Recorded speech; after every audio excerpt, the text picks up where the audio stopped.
পদ্মার ধুধু বালুচরে এখন সবুজের সমারোহ। শীতের শুকনো মৌসুমে সোনালী ফসল চাষে ব্যস্ত চাষিরা। বিশেষজ্ঞরা জানান, চরাঞ্চলে স্বল্প সময়ে উচ্চ ফলনশীল ফসল আবাদের ব্যাপক সম্ভাবনা রয়েছে। রাজশাহী থেকে মতিউর মুর্তজার তথ্য এবং ছবিতে ডেস্ক রিপোর্ট। পদ্মার জেগে ওঠা চরে গম রোপণে ব্যস্ত রাজশাহীর বাঘা উপজেলার মহদীপুর গ্রামের কৃষক দম্পতি আমজাদ হোসেন ও আসমা বেগম।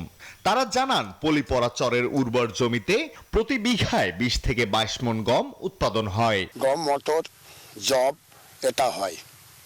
ফসল ২০-২২ এরকম হয়। এরপর হলো আবার পাট বুনবে, আবার এলো জয়ন্তী বুনবে, বুনি তার বাকি সময় আর হলো কোন কাজ হয় না, বন্যায় সেই সব ডুবে যায়, সেমন আবার এলো বদ্ধ থাকে।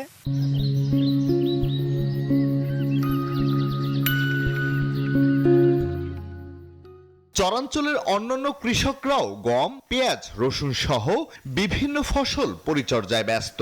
তারা জানান, চরে কম খরচে প্রচুর ফসল পাওয়া যায়, তবে সার সংকটে উৎপাদন ব্যাহত হচ্ছে। এখন আমরা সার দিতে পারছি না, সারের দাম নিচ্ছে বেশি। পেঁয়াজ আগে লাগানো হয়েছে, আর এখন গম বোনা হয়েছে। রাস্তাঘাটগুলো যদি একটু সংস্কার করা যায়, তাহলে ওই কৃষকেরা ফসলগুলা রাস্তা দিয়ে সঠিকভাবে নিয়ে আসতে পারবে। চরে স্বল্প সময়ে ফসল আবাদে ব্যাপক সম্ভাবনা রয়েছে বলছেন বিশেষজ্ঞরা। এই ধরনের উচ্চ মূল্যের যে ফসলগুলো আছে, এইগুলো যদি কৃষককে সুযোগ তৈরি করে দেওয়া যায়, তাহলে কৃষক লাভবান হবে এবং আমাদের দেশের খাদ্যের একটা বিরাট অংশের যোগান দিবে। কৃষি বিভাগ জানায়, এবছর রাজশাহী জেলায় পদ্মার চরে ১০,১৮৭ হেক্টর জমিতে ফসল আবাদের লক্ষ্যমাত্রা রয়েছে।